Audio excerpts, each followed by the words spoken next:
নয় শিলপাটায় মশলা বাটার কষ্ট। আজকে আপনাদের আমি দেখাবো অল ইন ওয়ান একটি ফুড গ্রাইন্ডার, যেটার মধ্যে আপনি সব টাইপের মশলা খুব সহজেই কিন্তু পেস্ট করে ফেলতে পারছেন। একদম প্রিমিয়াম কোয়ালিটির, চায়না থেকে ইম্পোর্টেড, আমরাই বাংলাদেশে প্রথম দিচ্ছি ফুড গ্রাইন্ডারটা। এটার মধ্যে আপনি সব টাইপের মশলা খুব সহজেই পেস্ট করে ফেলতে পারছেন। এটার যে প্রিমিয়াম কোয়ালিটিটা রয়েছে দেখতেই পাচ্ছেন, ভিতরে এখানে 8টা ব্লেড রয়েছে। এই 8টা ব্লেড দিয়ে আপনি যে কোনো মশলা খুবই সহজে কিন্তু পেস্ট করে ফেলতে পারছেন। প্রিমিয়াম একটা কাভার পেয়ে যাচ্ছেন। এটা কিন্তু মাল্টিফ্লাকের মাধ্যমে আপনার চলছে। আজকে আমি ইটের গুঁড়াটা আপনাদেরকে করে দেখাবো এই ব্লেন্ডারটি দিয়ে। এটা কতটুকু গুঁড়া হলো আপনাদের সামনেই, এই যে খুললাম, এই যে আপনাদের সামনেই গুঁড়া করলাম।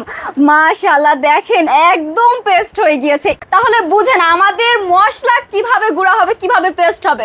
আপনি এটার মধ্যে যে কোনো শুকনা ভিজা সব মশলা কিন্তু খুব ইজিলি একদম পেস্ট করে ফেলতে পারছেন। সো আর কিসের দেরি না করে এক্ষুনি অর্ডার করে ফেলুন। Thank you so much for watching.